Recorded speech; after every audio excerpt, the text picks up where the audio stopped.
Okay, so greetings, everybody. I think we'll still have some people dribbling in, but we're going to actually get started. And I'm really excited to have our official first TCAT meeting of the year. And I'm excited that we're getting to have it about kicking off the electrification campaign. So we've got a great lineup of speakers tonight to tell you about it. We're going to be starting with Beth Dolio, who will be telling us about what's happening on the state level. And Allie Lee will be also speaking with her. I know Allie just texted me a minute ago, and so she should be joining us any second. And then after that, Lisa Parsley will be talking about what is happening in Olympia in a matter of days, literally. And then I'm going to follow up with a very brief PowerPoint telling us about what the State Building Code Commission is trying to pass. And we're going to end up our evening with some real-time, right this minute letter writing to the Buildings Commission because they are now in a public comment period. And as you will learn, it's super important that we influence them.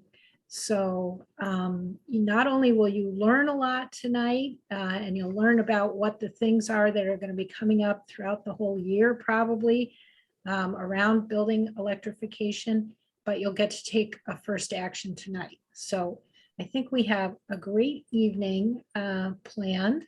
And without further ado, I will introduce Beth.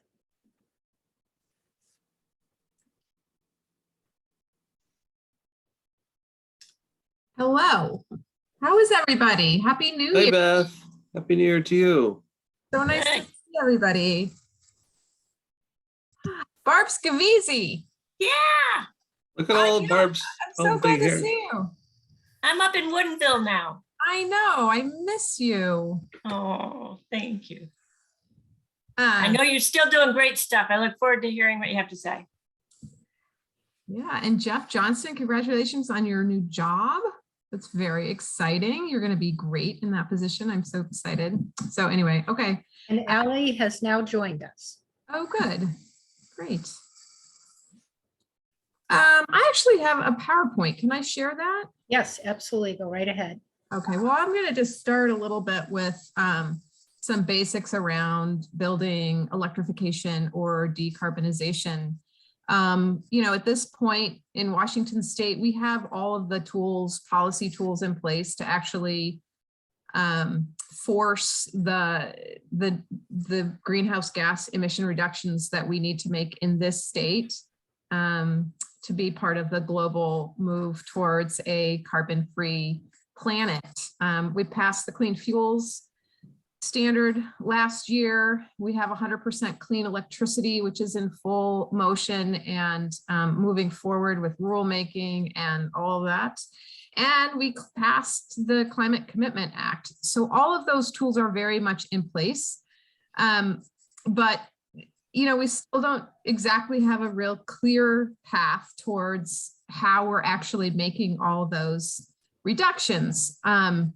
There's lots of work going on, in the in the transportation sector. I think you'll see a transportation package this year or next that really emphasizes mass transit, walking paths, bicycle paths, that sort of thing. And then of course we have the clean fuels standard, which will over time reduce the carbon intensity of our fuels. Beth, yeah. I just need to tell you, your slideshow is not showing. Yeah, I'm not, I'm just talking a little bit. Okay, good. The slides to go it into suddenly the. occurred to me that maybe you thought it was up. So, okay, good. Yeah, no, thanks. So, we're basically looking at the building sector, which was an area of concentration for me while I was in the legislature. It is the fastest growing source of emissions, primarily because we're growing, we're building more, and we're also continuing to use natural gas for our furnaces and our water heaters, and of course our stoves in our residential homes. And in order to really meet our emission reductions, the state energy strategy says we need to, over time, ratchet that down. And so there are several bills that we'll be talking about this session that is a follow-on from work that was done last session under Alex Rammel's, Rep. Rammel's leadership, 1084. But so I'm going to go into some details about what's happened to 1084. It's been sort of sliced into a couple of different areas, and different folks are running those bills at this point. So now I am gonna see if I can share the screen. There you go. Oh, is this it? This is not it.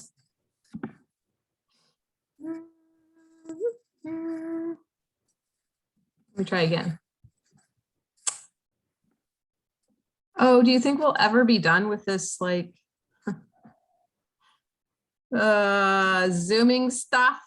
Why am I not? I had it all set up. It was there for a minute. We will not be done with it because it is such a splendid tool for getting people from different places together without having to travel. I think telepresence will be with us for a long time. Barb is here from King County. Mike is here from Clallam County. I'm not sure how many others are here from a distance. Excellent point, Jim. Gallons and gallons of gasoline and probably a ton and a half of carbon emissions by doing this virtually.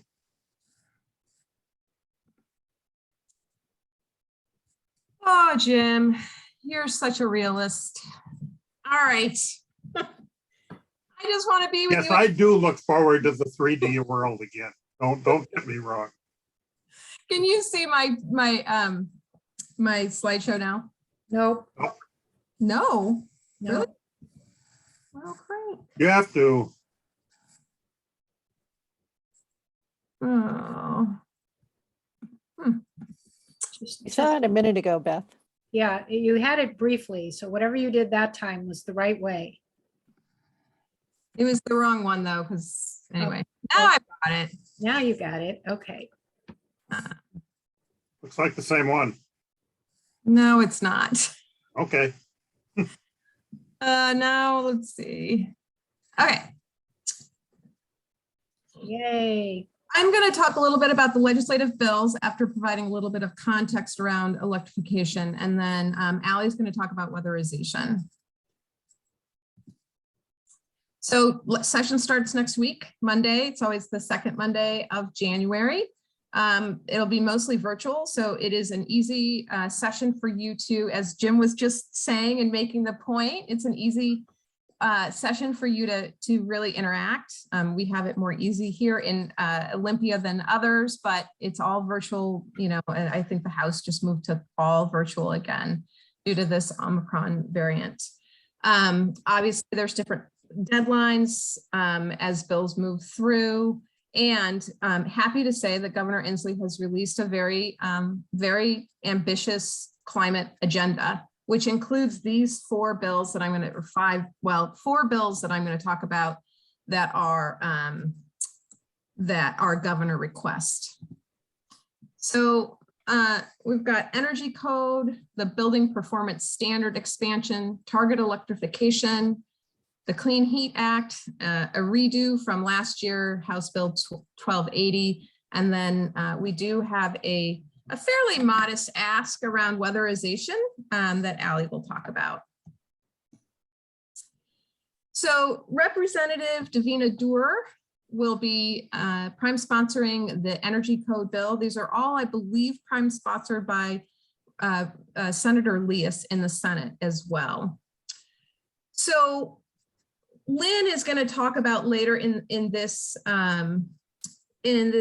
presentation about the State Building Code Council and how all of that works. But I'm going to give a little primer because it's important to this bill. Every 3 years, the State Energy Code Council in Washington is tasked with updating our building codes. And by 2031, under statute, we're supposed to be at a net zero. And so this is the opportunity to do that. These codes will go into effect in June or July 1st of 2023. And so there is an ongoing process right now.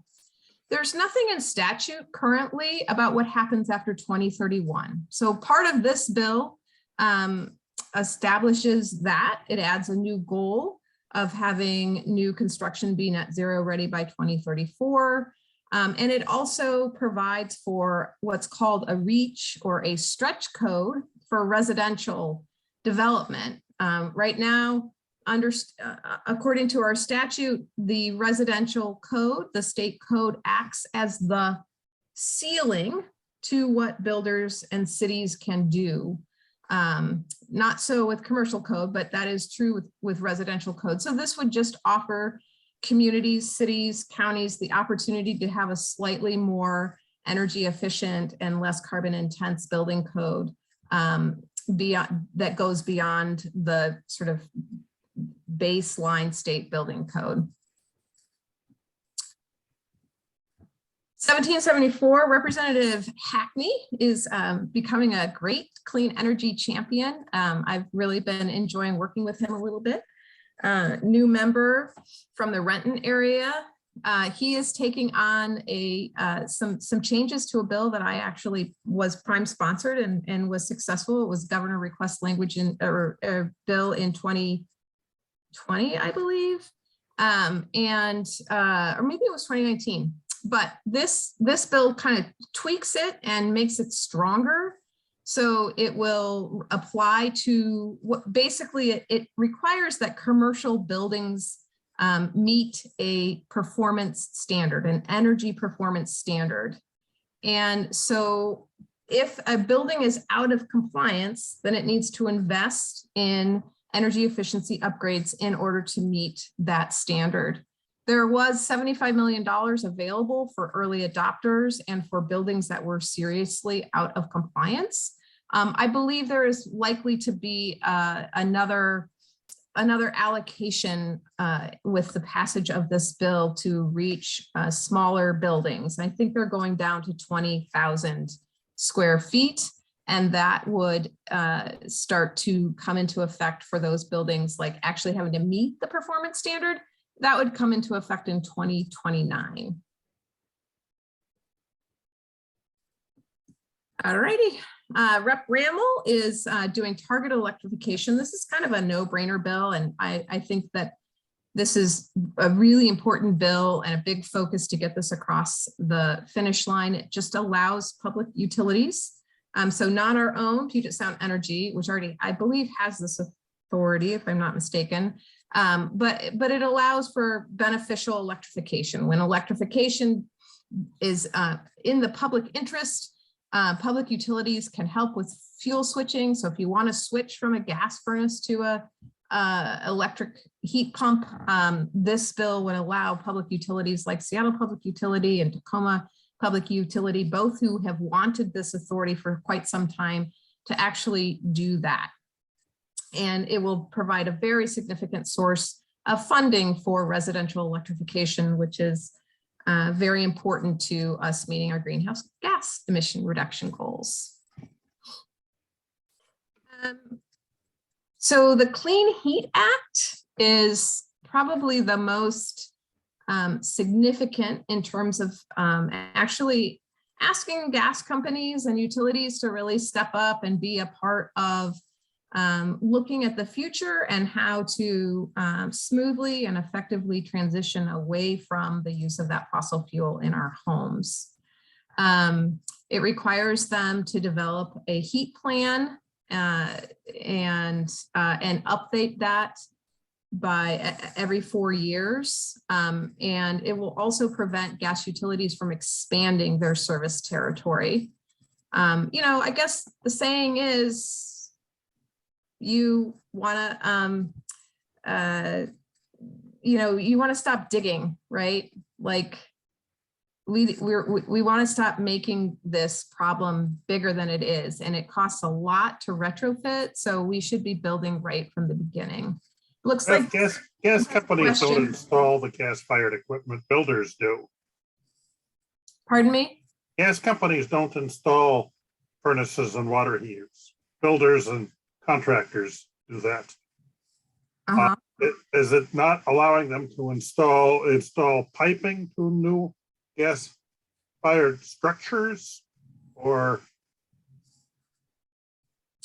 Yeah, it's the piping. okay, so it's not the equipment, it's the gas, it's not gas-fired equipment, it's gas supply. Right, it's gas supply. Okay. Yeah. The equipment is more in the beneficial electrification where utilities can help pay for that.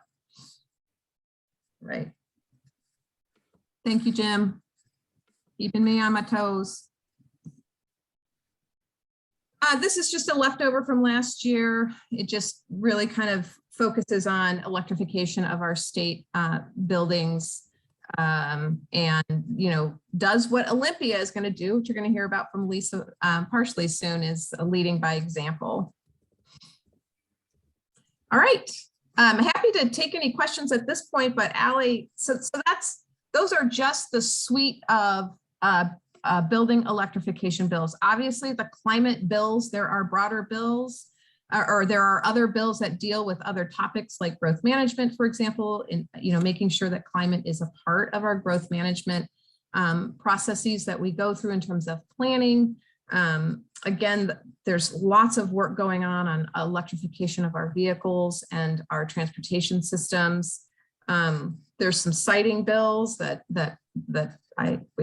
will help, hopefully help green energy projects be cited more easily in the state. So those are some of the other bills that will also be part of the broader climate agenda.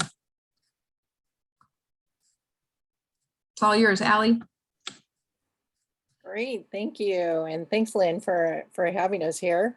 I hear that a lot of you know about weatherization already, so I'll kind of breeze through my part kind of quickly here, but very excited about it because of the fact that it brings so many opportunities to the state of Washington, along with workforce development and training as well. So here's a simple sort of chart that I use quite often when talking about weatherization. Brookings.org uses this, and I just pulled it off and thought it was wonderful. It gives a short little meaning of weatherization for those that aren't familiar with it, especially communities. A lot of times people say, well, what's the first step, or what do I do? Weatherization means improving physical aspects of a building to reduce energy costs, increase efficiency, and support other health and safety measures. We talk about this a lot. Public health is working on this quite a bit, especially when it comes to talking about things as far as, asthma and how that affects what we're in right now, which is the COVID era. So the most impactful part of this, I saw not only the health benefits, but the weatherization national statistics showing that $283 in annual energy cost savings per household is what you can have. And then $2.78 of non-energy benefits, including improved health and safety for every dollar invested. So that was pretty impressive to me to hear how much the savings is per year. Do you want to go to the next one, Beth? Yes. Thank you. So Shift Zero is working on this quite a bit. The Equity First team, which is led by Steve Gelb, it talks a lot about weatherization, talks a lot about equity and inclusion, but not only equity of the BIPOC communities, but also low income and moderate income households. Weatherization is quite a cost. As you know, on Beacon Hill, one of the items is replacing oil tanks. When that passed through, the cost was huge for homeowners to then replace their oil tanks. So looking at weatherization and how then that can fit into the full picture of homes and how we can then lower greenhouse gas emissions and how it fits in the whole picture overall. Weatherization works with state weatherization plus health programs to maximize the benefits, impacts, and reach the WX program. Weatherization legislative strategy, as Beth just went through. We look at different ways that we can fund this so that the burden does not go on onto homeowners that are impacted now and have been impacted by not only health, but also community effects, and equitable building decarbonization framework and stakeholders engagement, equitable building decarbonization policies, the multifamily housing affordable and building performance standards, and community-based org learning opportunities. So even though we talk about weatherization, it's something that isn't a common language as of now, that not a lot of people are really understanding. So we're still needing to educate quite a few people on this. Beth, do you have anything to add to this part? Well, I would say that I think it's really important that we get this piece right. We have to make deep investments to ensure that low income and marginalized communities who have borne the brunt of climate impacts and will continue to do so into the future aren't left holding stranded assets as we are moving away from gas. So it's a really important thing. Right now our weatherization program is not terribly well funded and doesn't reach a ton of homes. And I think it's a super important piece of the work that we're doing around building electrification. I think it's important, and I'm glad to see that we actually have an ask for the legislature and want to see the program grow. It can't grow like super fast, so it's a pretty modest request, and Allie will talk more about that specifically because I'm going to go to the next slide. Yeah, thank you. So on to the ask. Scale up low income weatherization program. State investment to fully leverage new federal funding, supports home repair, deep efficiency, electrification, expand weatherization plus health, increase multifamily upgrades, and invest in workforce and contractor development to prepare for future growth. I think that's a really important one as we are talking about transitioning, as we talking about what we need to do. Electricians for sure are talking about it, labor unions. But here's sort of the breakdown.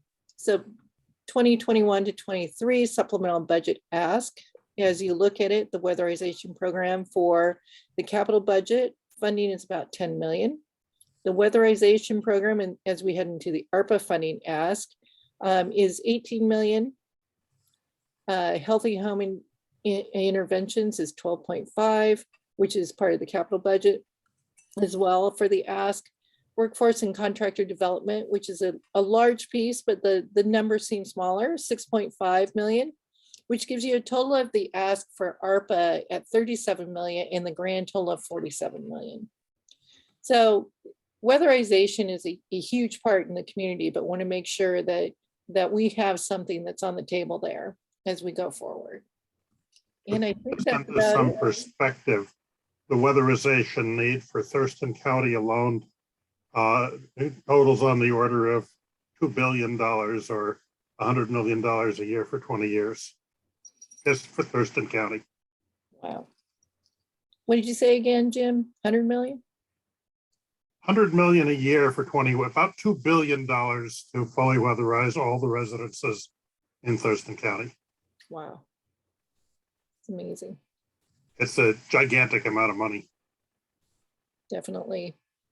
And with weatherization, again, how far or how broad is that spectrum as well? So thanks. And if you have any questions, let me know.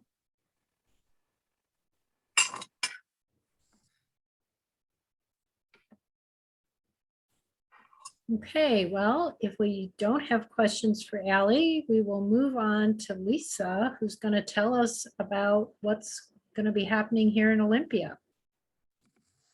Thank you. And if you can hear my dog snoring, let me know. I'll try to get her to leave the room. But she's snoring very loud right now. Wow. First, I have to thank you, Beth and Allie. I have put a list together because in my capacity as the regional steering committee chair, as well as my role on city council right now, I would like to be available to testify for any of these, including the supplemental ask for weatherization.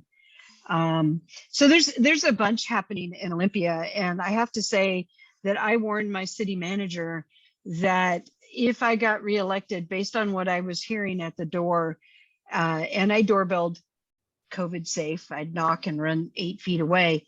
The number one and number two issues that people in Olympia felt were most important, and sometimes these flip-flop, so I would say they're equal, was our homelessness, housing, and climate change. And sometimes it was climate change and then homelessness, housing. It was across the board. It was higher than even social justice and equity. And that when I came in 2022, I was coming out with both guns blazing. As a matter of fact, on January 11th, we are putting forward a resolution that actually I started to write with Pamela Braff before Thanksgiving. And this resolution is going to be stating our promise to electrify buildings in Olympia. And if you want a copy, I will give it to you. The reason we haven't announced this until now is I felt obligation to my fellow city council members that they should have access to their packets, which they will have tomorrow morning, that will have this resolution in it. And this resolution puts forward 5 actions immediately and puts on notice several other actions that will be going through our land use and environment committee. First is the city manager is directed to electrify all new constructed city-owned buildings and major renovation of existing city buildings. There will be some exemptions, but they're going to mainly be due to difficulty, age of the building, but we will make sure that the electric systems are upgraded in a manner that we can electrify in the future. The second option is the city manager is directed to require electrification of all new buildings and major reservations in existed for any building or any projects receiving city funding of more than $50,000, a donation of property appraised of $50,000 or higher, and or has a sale price of $50,000 or higher. Some exemptions will exist, but what this does is it allows us to say when we are working with homelessness and housing projects that are for affordability, and if the city is gifting money, granting money, or doing properties, that these buildings will have to be electric and not fossil fuel heated or water heaters or any manner to be able to get these monies. And that's super important as we go forward with the Regional Housing Council. It means that any portion of the city money that goes to regional projects, including if the county does pass the home fund, this means that any of those projects will also have to be electrified. So that's very important. The third action will be the city manager is directed to do an inventory of city-owned facilities that use fossil fuels and evaluate the feasibility of retrofitting these buildings to become all electric by 2030. So that's pretty big, and that's going to be a big ask. We have some of this already done, but now what we're going to actually do is take it to the next step about how do we get there and what does this look like? That's also going to impact our budget. And then taking a pretty serious approach to, and why I wrote down all the bills that I just heard about, is that the city will be working heavily to encourage the state legislature and state building code council and other entities to join us in this. And I will be asking TCAT to help me. In particular, I have been working very hard for getting at least 2 of the other jurisdictions to go along with the last section, which is the big one. The city manager is directed to schedule a city council work session no later than March 1st of this year to discuss policy pathways and challenges for a citywide electrification of all new buildings and how we are going to get there. We have already begun the process of looking at multiple avenues, and this will be an opportunity for the council to pick a direction. And it may be not we pick a direction, we pick the first direction that we take and we move forward. So I think it was, if Beth corrects me if I'm wrong, it was the Bill 1770 that we're going to be very interested in, because the state puts a ceiling on what we can do with residential, and we need that reach on there. But we have some other options, including our ability to be the health authority for Olympia and making sure buildings are healthy. And we, in case a lot of you did not know, we do not have an existing franchise at this moment with Puget Sound Energy. We may be able to leverage that in terms of our infrastructure for gas and fossil fuels. And we are working on some other things. So I would encourage you, when that session gets scheduled, that you tune in. And it will not be a moment when public can do comment, because it's going to be a work session followed by an exec session. So the next meeting is when I would, or the meeting before is when I would encourage public comment on this. But, and I'm not allowed to do this by Open Public Meeting Act. I'm not allowed to count votes, but I can pretty much tell you that I think the city council as a majority is going to support almost all of this. I do not foresee a problem with passing this resolution. And it's a pretty exciting charting the course for Olympia. Where I'm at with this at this moment, I have some early indications that Tumwater is watching us and very interested if we come up with something they can cookie cutter over to Tumwater to potentially joining Olympia. Yes, including we have Eileen Swarthout here with us right now. Yes, yes. And I have talked to a lot of them, including their new mayor, about some of this work. I have been speaking to Ty Menzer and Carolina Mejia. I can never say her name right, last name. And I would love some encourage some conversations with both of those jurisdictions, because we would like to have partners in this. I think it will send a very strong signal, not only to our energy companies, but to the state legislature, that we need their help and they need to step up. And if they won't, we will. And we are going to move forward on this.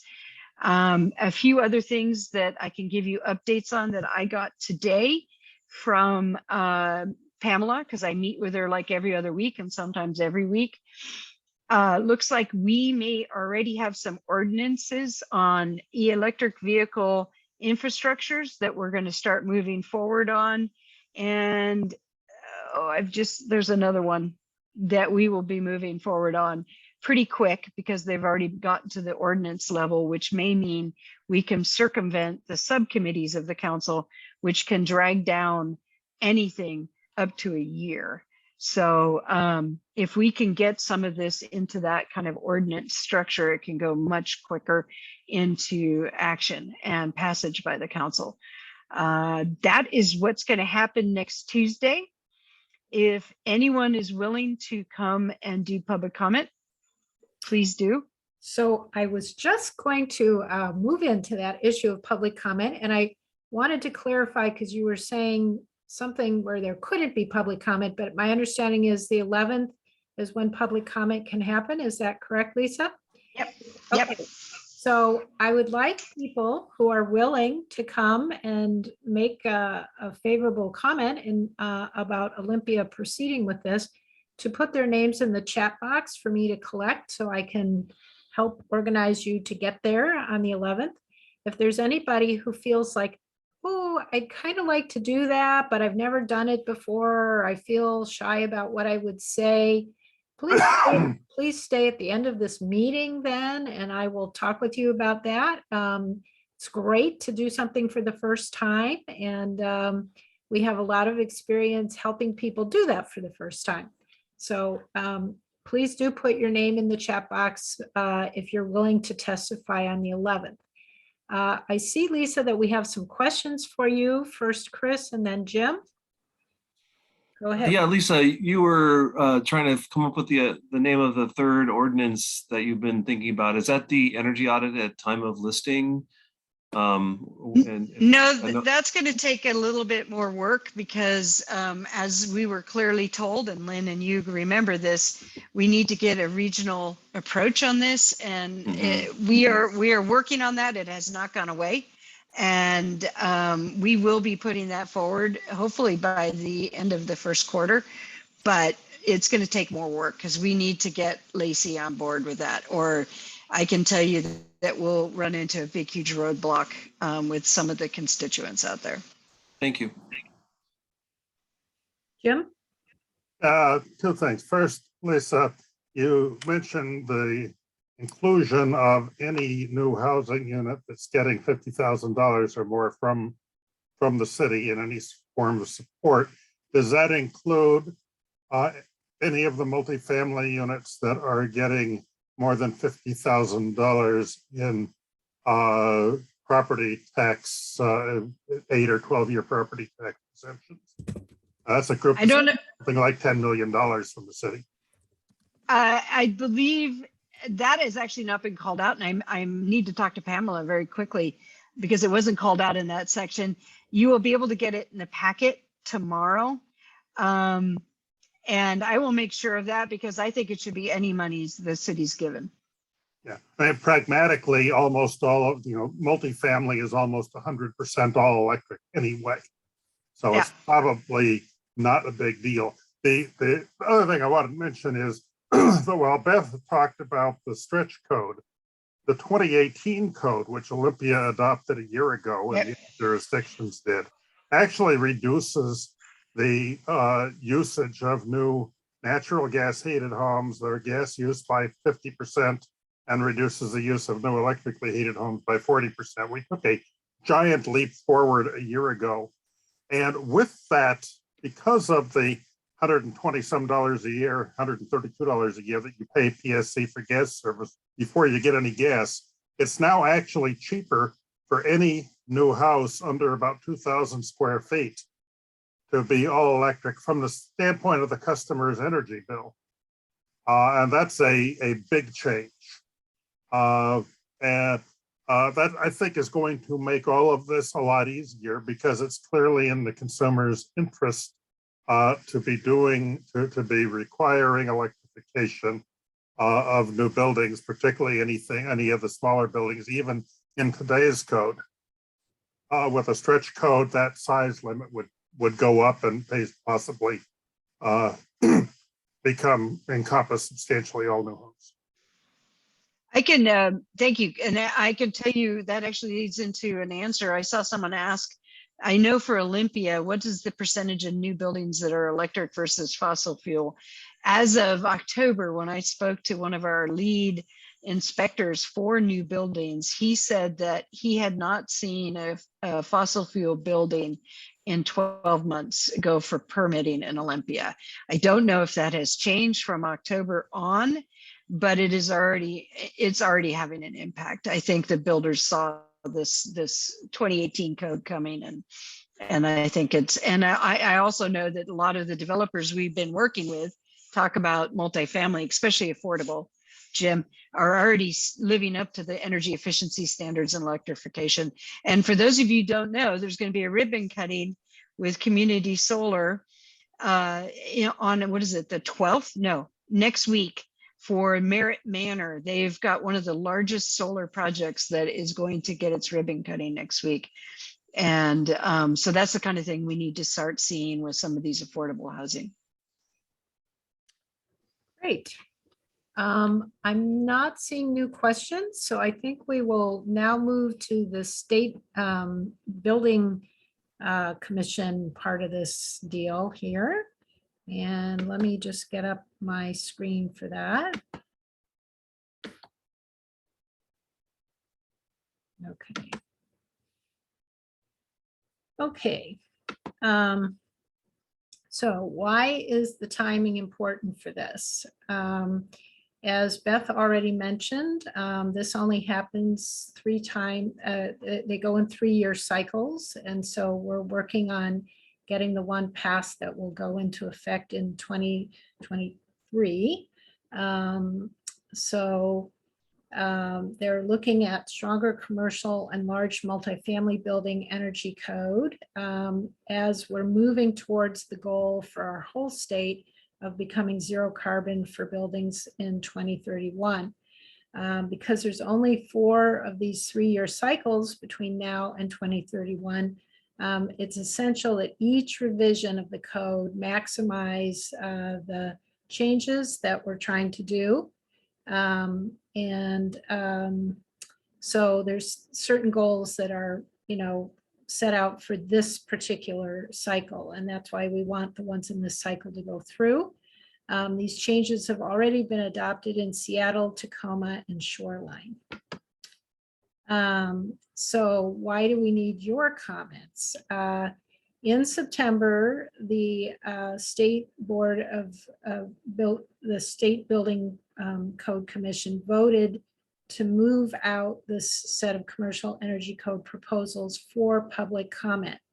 It was a close vote, however, and so we feel like it's really important that they receive a lot of public comments affirming what they have put out so that there won't be any problems with the final vote on this. So the overarching message that we're sort of going for here is Washington is a leader on clean energy. Now we can put our increasingly clean, low-cost electricity to work, solving our fastest growing source of climate pollution today. The use of fracked gas, a fossil fuel that causes both carbon and even more potent methane pollution in buildings, and I would say also pollutes water while the fracking is happening. Pollution from burning gas to power our buildings generates both indoor and outdoor pollution, worsening asthma, and is especially harmful for children and seniors. We asked the State Building Code Council to lead on transitioning our buildings to use modern, highly efficient equipment that runs on clean electricity.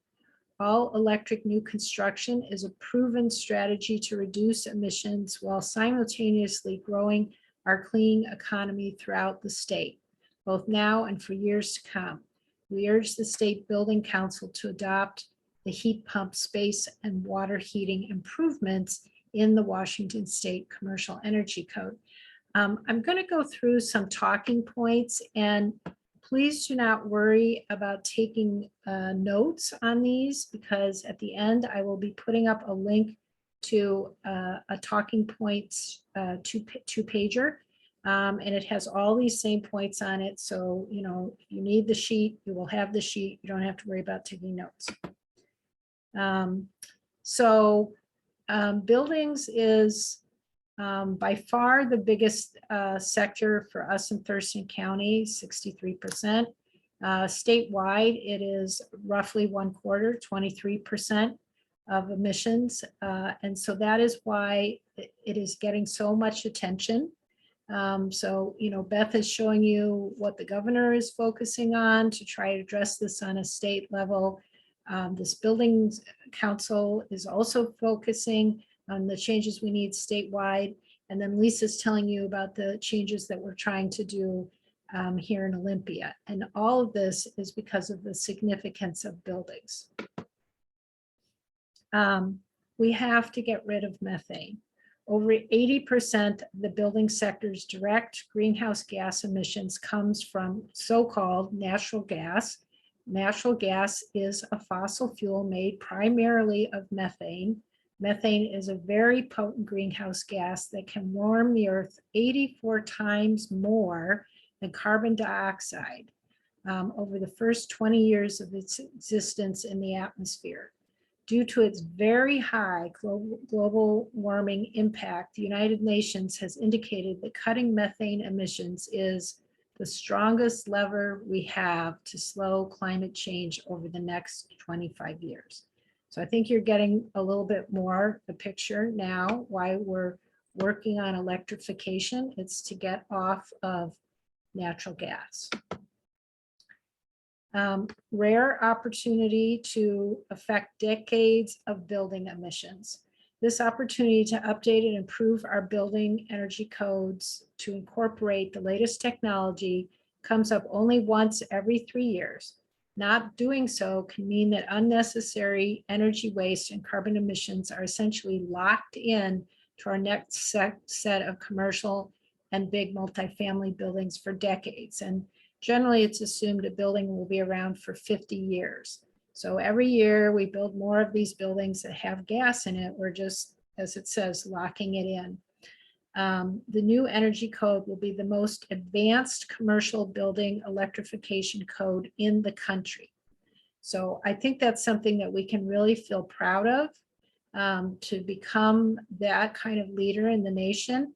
And I just want to remind people, when California passed its, gas miles per hour standard, which was the first in the country to be at the level that it was, it forced the auto industry to build better cars that then became available for everyone in the rest of the country. And so we can also have this sort of impact. It will impact things like how many heat pumps are produced nationwide, et cetera. The cheapest way to get there, according to the 2021 Washington State Energy Strategy, the lowest cost pathway for achieving our state's commitment to 95% carbon reductions by 2050 relies on electrifying our buildings. Most economical. A 2019 study found that medium-sized office buildings and small retail stores have no significant additional costs to go fully electric. That same study found substantial cost savings for small hotels that go all electric. Accounting for the high cost of connecting new buildings to the gas main, installing gas pipes throughout the building, and carrying out combustible safety testing and precautions, buildings all electric is typically the best financial decision. And we get all this for an 8 million metric ton reduction. The Rocky Mountain Institute did an emissions analysis for the 2 heat pump proposals. The analysis found that by implementing these proposals in this code cycle, Washington will reduce 8 million metric tons of CO2 equivalent by 2050 due to avoiding natural gas usage, the equivalent of removing 1.8 million cars from the road for a year. If the SBCC were to wait until 2030 to implement these proposals, the emissions reductions by 2050 would be less than half of that amount. Modernizing our buildings. Building fully electric buildings eliminates the cost of hooking up new buildings to gas lines.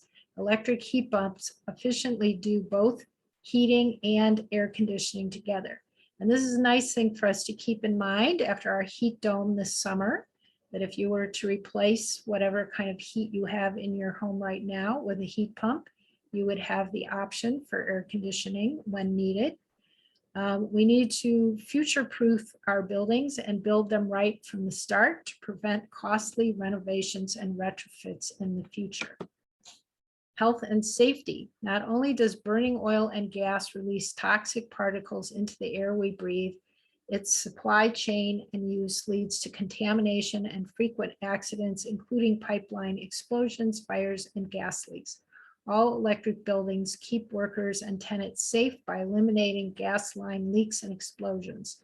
The more we can build with electric, HVAC, and appliances instead of gas, the better indoor air quality and public health, which is significant because of health costs.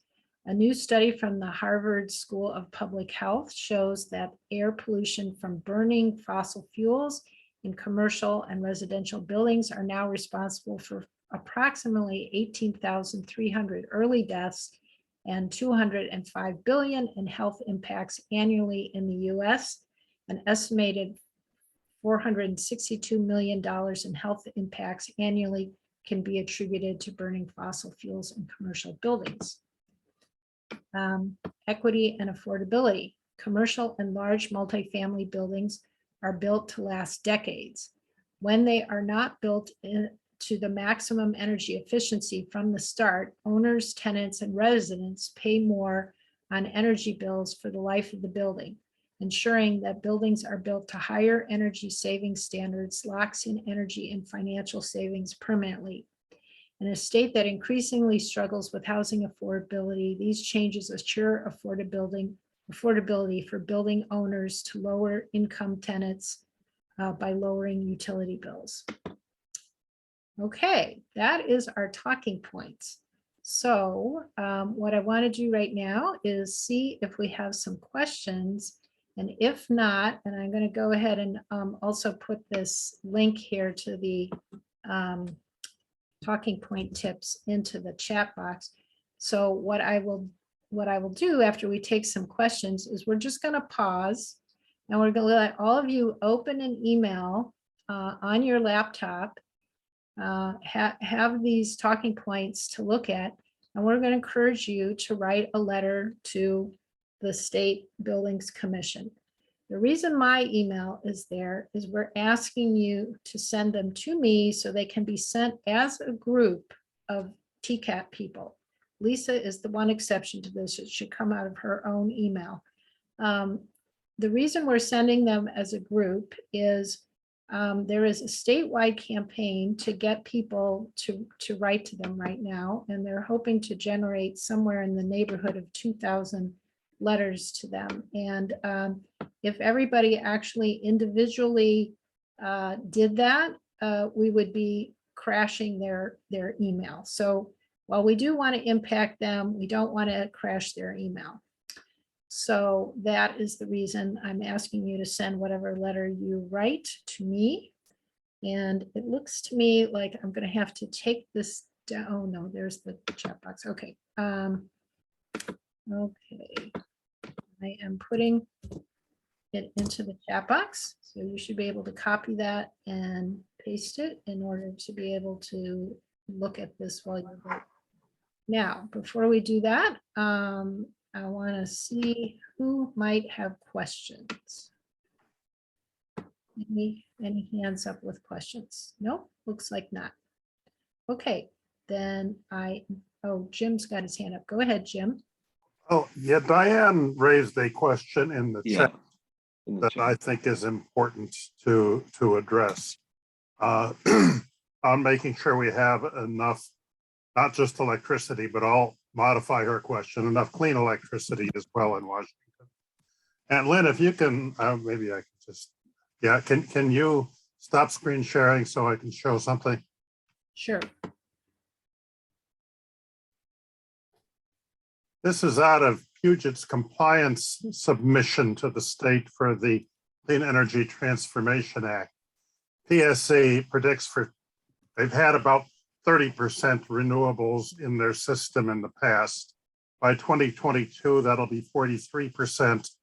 By the time this code is in effect in 2024, it'll be 59% renewable. Over the life of the houses, by 2030, 80% renewable. And into the balance of their plan, they expect to reach 100% renewable energy in accordance with the mandate by 2045.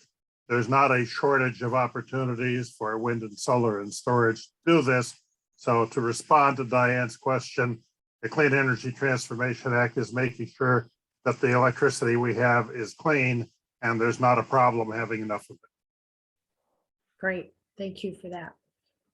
I think it's also important to note that the state building codes are also about efficiency envelope, efficient envelopes of buildings. So actually reducing the amount of energy that we're using in our built environment while we are moving towards clean transition. So that's it. And there are good updates in the building code council updates as well, beyond the heat pump proposals. So. Great. Okay. Well, I am going to encourage people to start writing letters. I do want to note, I have only gotten one person who said so far that they want to testify on the 11th. Come on, guys. I need a few more of you. So if you could put a message in and say if you're willing to testify, that would be great. And Lynn, just to let everybody know, you don't have to have your video on when you testify to us. So if you're never done this and you're a little nervous, you can just have your voice there. It would be good. And if you don't feel like testifying, email a council member. There you go.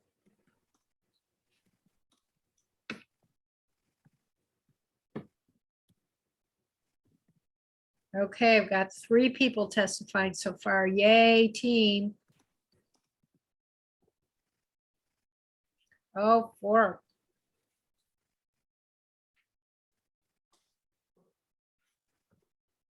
I would just like to say about, just to relate the experience from the last time we did this as a group, we paired up into buddies and we each took, one city or county jurisdiction to testify to. And then each team, together, we kind of teamed up and did a little practice together. It was really fun and I thought very effective because in some cases we were able to tag team. In other cases, we both showed up and just doubled our voices there. But it was, and had the camaraderie of doing it together. So I would encourage others to jump in and enjoy it.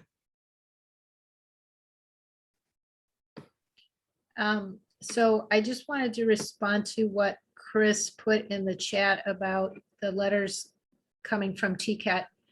That is the request to the statewide campaign that we do it that way. So that's why we're doing it that way. No, I was agreeing with the approach of lumping them together, but it doesn't necessarily have to have TCAT as the convener. I mean, we could just say that we facilitated this, but not everyone on the call would necessarily want to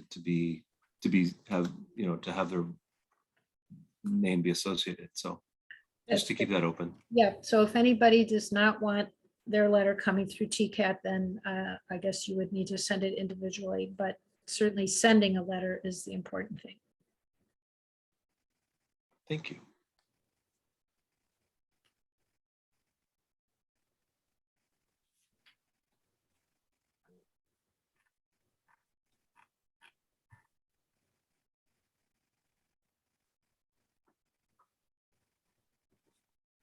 Lynn, Yes. somebody asked if it would be important for the city to hear from people outside of Olympia.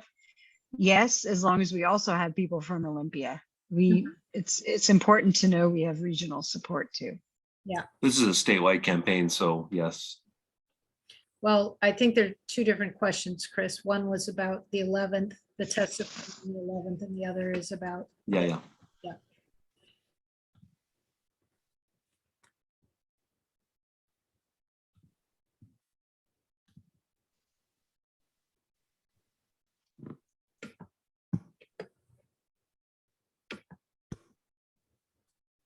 So is there a name of a person at the State Building Code Council that we should address our email to, or just to the members of? Yeah, to the members of, because I believe there are 8 people on the commission. So just addressing it to the commission is fine. How about the name of the chair, so we can say, dear chair, blah, blah, blah, and members of the commission? Do you know? Anybody know? I do not know the name of the chair. Sure, we can find out. Okay.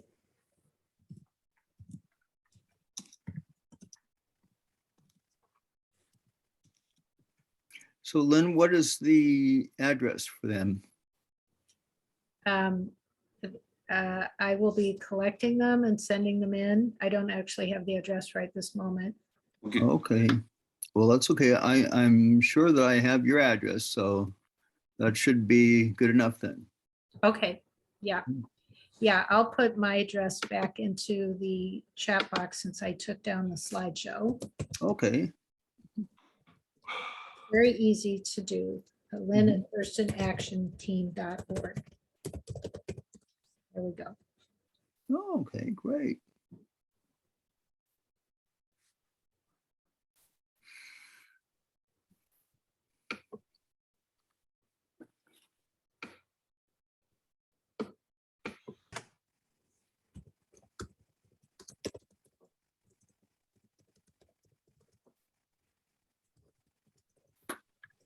Hey, this is Dave Peeler with a question for Beth. Beth, I wonder if you have any sense of the chances of success of passing the bills that you mentioned earlier tonight.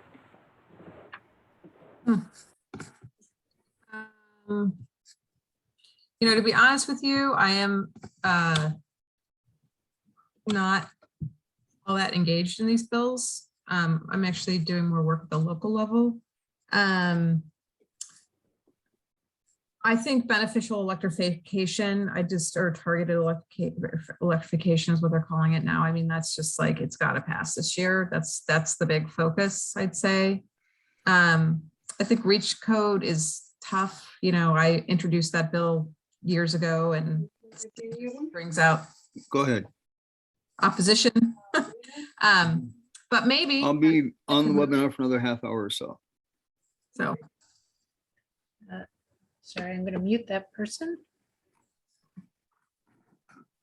But, you know, it is a short session and we'll see.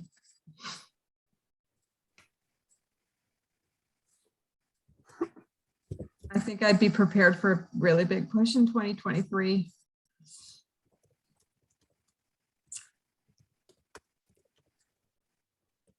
Now, the Building Code Council includes a couple of state legislators as ex officio members, which means non-voting. But we're fortunate to have Alex Rammel serving as a member of the council now.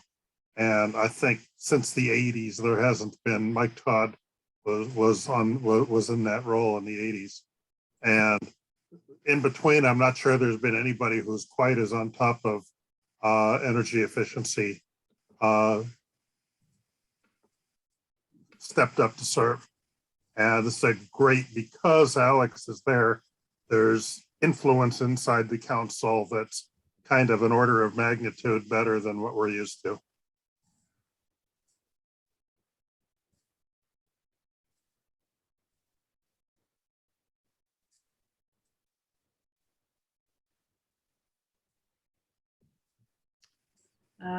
I've gotten one chat message saying it's hard to write a letter while everyone's talking. So maybe we have to be a little more quiet.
So I have a few people signing off. I want to just thank people for being here. I'm going to stay on, but you know, whenever you've finished your letter, you can just send it to me and you can leave. But I also want to say that we will be having the Buildings as Climate Action meeting of TCAT next week. And so some of you might be interested in that. There's lots of BACA regulars on here right now, but there might be people who haven't been to one before. So you can find that on our calendar. The other thing I want to just announce is A lot of groups ranging from the League of Women Voters to the local Surge chapter have monthly letter writing meetings that they used to enjoy doing in person and now do on Zoom. And I think it's a very effective strategy because if you're like me, you kind of make a plan that you're going to write on an issue and you get busy and you get distracted and it doesn't happen. So we are going to start having once a month letter writing opportunities. And so it'll be kind of like this was, where you get the information and then you write. So I hope that some of you will join us for those future ones. And thank you everybody for being here tonight.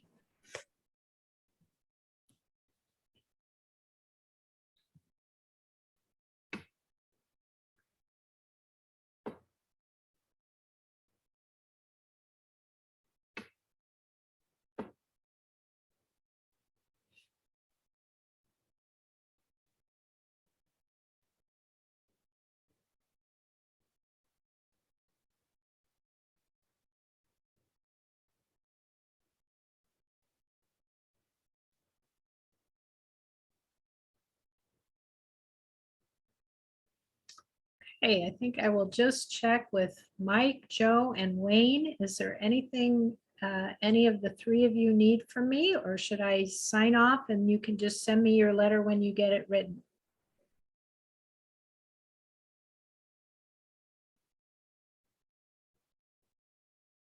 Okay, hearing no answer from anybody.